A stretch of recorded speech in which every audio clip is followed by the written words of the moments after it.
ओम शांति। आज है 22 अगस्त 2022। आज की मुरली में बाबा ने सार में कहा, मीठे बच्चे, तुम उठते बैठते सब कुछ करते चुप रहो, बाप को याद करो तो वर्षा मिल जाएगा। इसमें गीत कविता आदि की भी दरकार नहीं है। तुम उठते बैठते सब कुछ करते चुप रहो, बाप को याद करो तो वर्षा मिल जाएगा। इसमें गीत कविता आदि की भी दरकार नहीं है। प्रश्न, बाप को लिबरेटर कहने से कौन सी एक बात सिद्ध हो जाती है? बाप को लिबरेटर कहने से कौन सी एक बात सिद्ध हो जाती है? उत्तर में बाबा कहते हैं, जब बाप दुखों से अथवा 5 विकारों से लिबरेट करने वाला है तो जरूर उसमें फंसाने वाला कोई दूसरा होगा। जब बाप दुखों से अथवा 5 विकारों से लिबरेट करने वाला है तो जरूर उसमें फंसाने वाला कोई दूसरा होगा। लिबरेटर कभी फंसा नहीं सकता। उसको कहा जाता है दुख हरता सुख करता, तो वह कभी किसी को दुख कैसे दे सकते? जब बच्चे दुखी होते हैं तब उस बाप को याद करते हैं। दुख देने वाला है रावण, दुख देने वाला है रावण। रावण माया श्रापित करती है। बाप कहते हैं, रावण माया श्रापित करती, बाप आते हैं वर्षा देने। गीत है जो पिया के साथ है। ओम शांति। इस ज्ञान मार्ग में गीतों कविताओं डायलॉगों आदि की जरूरत नहीं। इस ज्ञान मार्ग में गीतों कविताओं डायलॉगों आदि की जरूरत नहीं है। यह सब भक्ति मार्ग में चलता है। यहाँ तो है समझ की बातें। हर बात बुद्धि से समझना है और है भी बहुत सहज।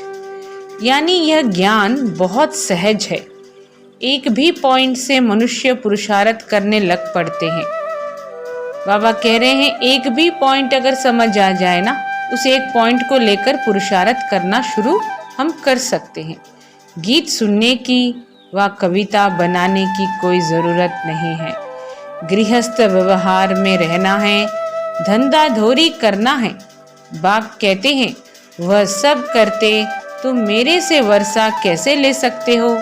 वह समझाते हैं, उठते बैठते सब कुछ करते चुप रहना है, अंदर में विचार चलता रहे। बाप ने समझाया है, बात बिल्कुल सहज है समझने की।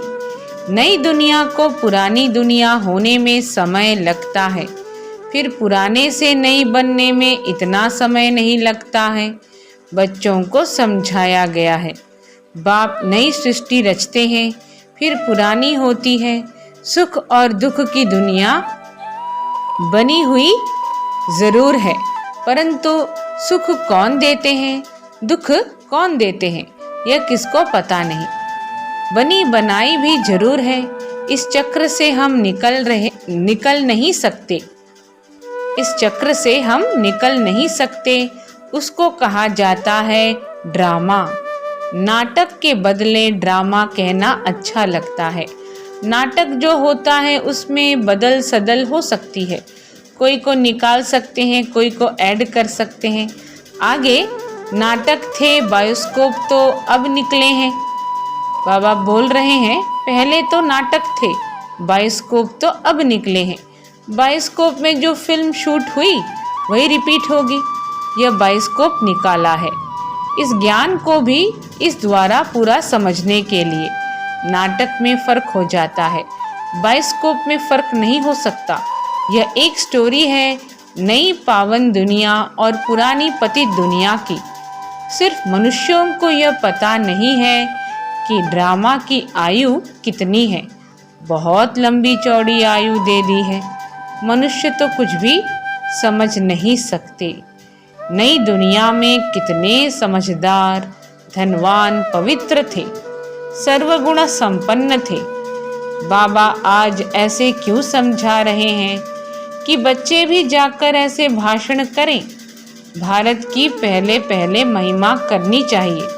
भारत को ऐसा किसने बनाया, वह भी महिमा निकलेगी परमपिता परमात्मा की, जिसको सब याद करते हैं।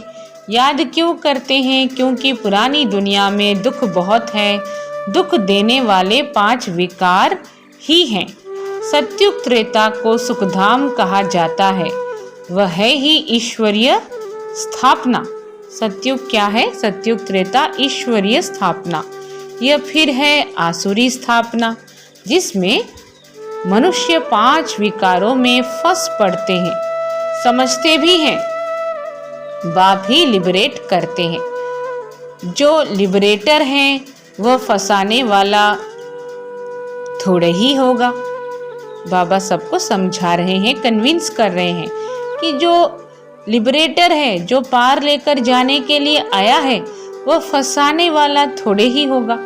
उनका नाम ही है दुख हरता सुख करता। उनके लिए हम दुख करता कह नहीं सकते। यह किसको पता नहीं है कि यह दुख देने वाले 5 विकार ही हैं, जिससे ही बाप आकर छुड़ाते हैं। ये दुख देने वाले 5 विकार ही हैं, जिससे ही बाप आकर छुड़ाते हैं। बड़ी समझ की बात है। सारी दुनिया में इस समय रावण राज्य है। सारी दुनिया में अभी माया रावण का राज्य है। सिर्फ लंका की बात नहीं है, मनुष्यों के अपने अपने विचार हैं। जिसको बुद्धि में जो आया वह लिख देंगे। वैसे ही यह शास्त्र हैं, अपना अपना शास्त्र बना देते हैं। मनुष्यों को कुछ पता नहीं है। भगवान वाच यह वेद शास्त्र पढ़ना, यज्ञ तप आदि करना, जो कुछ तुम करते आए हो वह सब उतरती कला के हैं। जो कुछ तुमने बनाया है वह अपने को गिराने के लिए। तुमको मत मिलती ही है गिरने की, क्योंकि है ही उतरती कला। पावन दुनिया थी, अब पतित दुनिया है। आधा कल्प है नई दुनिया, आधा कल्प है पुरानी दुनिया। जैसे 24 घंटे होते हैं, 12 घंटे बाद दिन पूरा हो फिर रात होती है, वैसे यह ब्रह्मा का दिन और ब्रह्मा की रात गाई जाती है।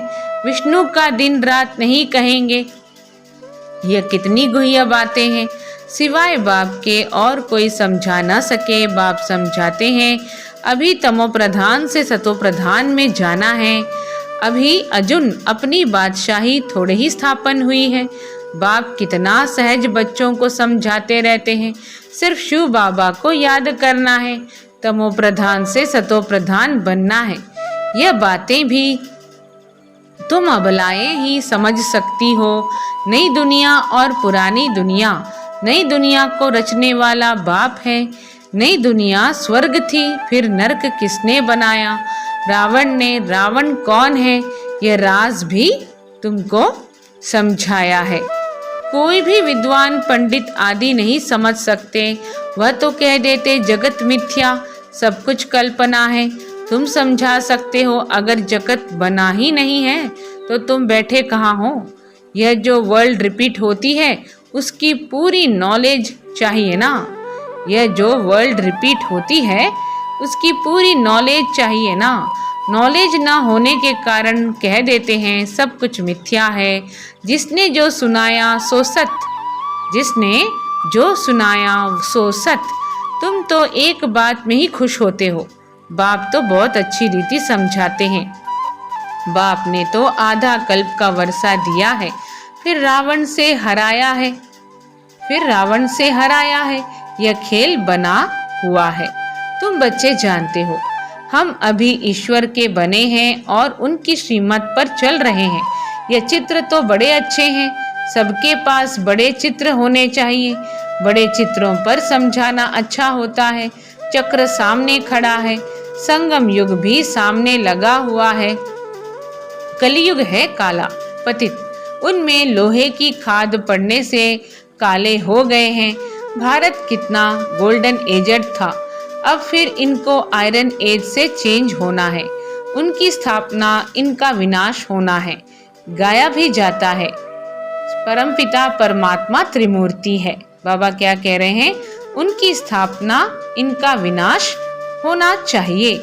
गाया भी जाता है परमपिता परमात्मा त्रिमूर्ति हैं। त्रिमूर्ति का अर्थ भी कोई समझते नहीं है। रोड पर भी त्रिमूर्ति नाम रखे हुए हैं। वास्तव में त्रिमूर्ति है ब्रह्मा, विष्णु, शंकर। यह तीनों देवताएं हैं, अलग अलग।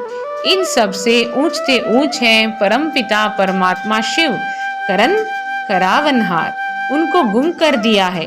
देवताओं से भी ऊपर तो वह निराकार भगवान ही है।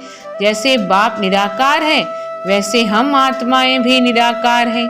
हम यहाँ आए हैं पाठ बजाने। लक्ष्मी नारायण की डिनेस्टी थी। एक दो के पिछाड़ी राज्य करते आते हैं तो स्वर्ग की महिमा सुनानी पड़े। भारत कितना धनवान था। प्यूरिटी, पीस, प्रॉस्पेरिटी थी।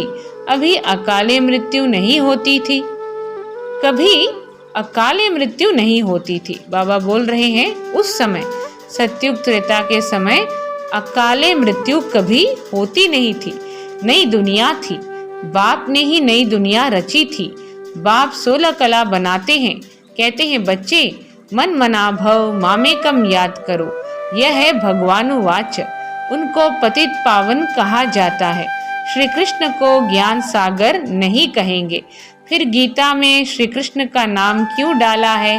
कोई द्वारा साक्षात्कार हुआ, कहेंगे बस यह श्री कृष्ण का रूप है। दुनिया में तो अनेक प्रकार के मनुष्य हैं। किसी में भाव बैठ जाता है, फिर उनका लॉकेट बनाए गले में डाल देते हैं। गुरु का लॉकेट पहन गुरु को याद करते हैं। बस ईश्वर सर्वव्यापी है। फिर तो गुरु और ईश्वर में फर्क नहीं रहा। ऐसे ढेर हैं। बाप ने तुम बच्चों को पुरानी दुनिया और नई दुनिया का राज भी समझाया है। बाप बैठ नई दुनिया रचते हैं।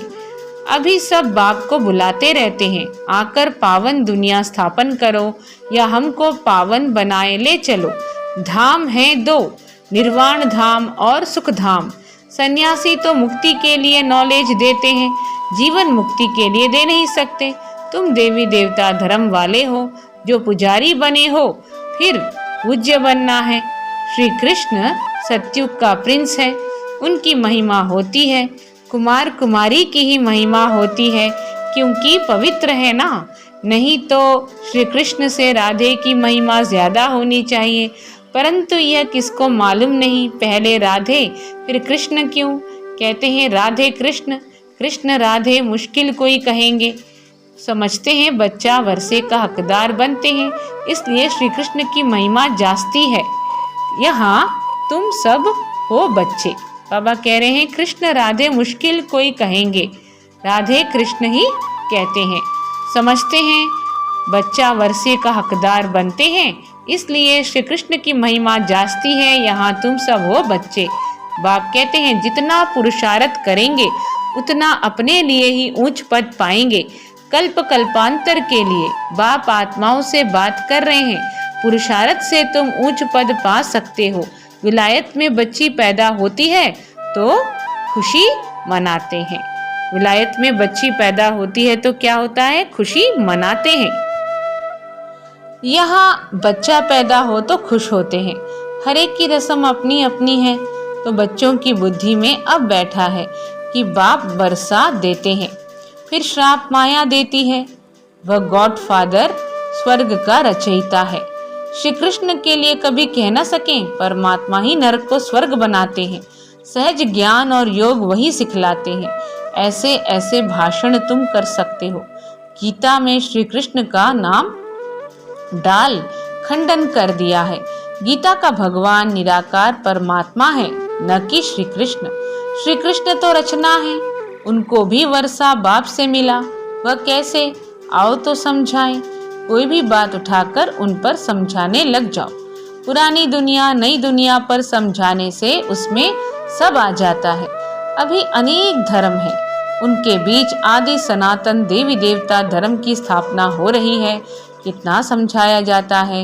इन 5 विकारों को छोड़ो। घर में भी किस पर क्रोध नहीं करो। ख्यालात आने चाहिए कि जैसा कर्म हम करेंगे हमको देख फिर और करेंगे। मैं विकारी बनूंगा तो मुझे देख और भी विकारी बनेंगे।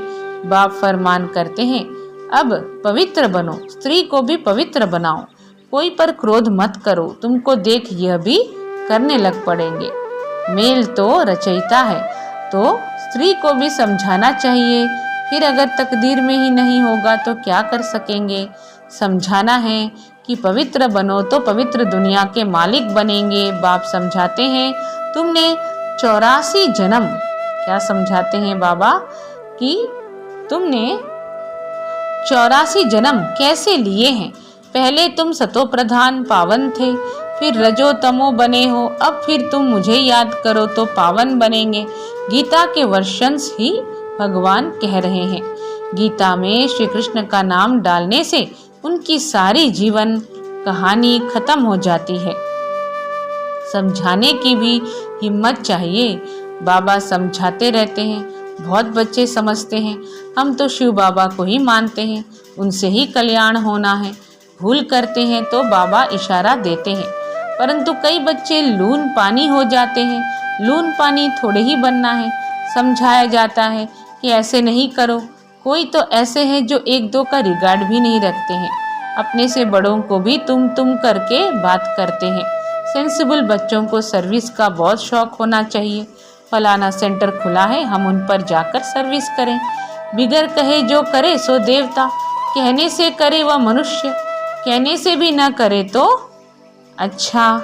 मीठे मीठे सिखी लधे बच्चों प्रति माता पिता बाप दादा का याद प्यार और गुड मॉर्निंग। रूहानी बाप की रूहानी बच्चों को नमस्ते। हम रूहानी बच्चों की रूहानी माता पिता बाप दादा को याद प्यार गुड मॉर्निंग और नमस्ते सदा रहेंगे हम हंसते। धारणा के लिए मुख्य सार, सदा यह बात याद रखना है कि जो कर्म हम करेंगे हमें देख और भी करने लग पड़ेंगे। इसलिए कभी भी श्रीमत के विपरीत विकारों के वश हो कोई भी कर्म नहीं करना है। सर्विस का शौक रखना है, बिगर कहे सेवा में लग जाना है। कभी भी लून पानी आपस में नहीं होना है, कभी भी आपस में लून पानी नहीं होना है। आज का वरदान है, एवर रेडी बन हर परीक्षा में रूहानी मौज का अनुभव करने वाले विशेष आत्मा भव। एवर रेडी बन हर परीक्षा में रूहानी मौज का अनुभव करने वाली विशेष आत्मा भव। संगम युग रूहानी मौजों में रहने का युग है, इसलिए सदा मौज में रहो, कभी भी मूंझना नहीं। कोई भी परिस्थिति या परीक्षा में थोड़े समय के लिए भी मूंझ हुई और उसी घड़ी अंतिम घड़ी आ जाए तो अंतमति सो गति हो जाएगी। क्या होगी? अंतमति सो गति क्या होगी? बाबा पूछ रहे हैं। इसलिए सदा एवर रेडी रहो। बहुत ही गौर करने वाली पॉइंट है। कोई भी परिस्थिति या परीक्षा में थोड़े समय के लिए भी मूंझ हुई और उसी घड़ी अंतिम घड़ी आ जाए तो अंतमति सो गति क्या होगी। इसलिए सदा एवर रेडी रहो। कोई भी समस्या संपूर्ण बनने में विघ्न रूप नहीं बने।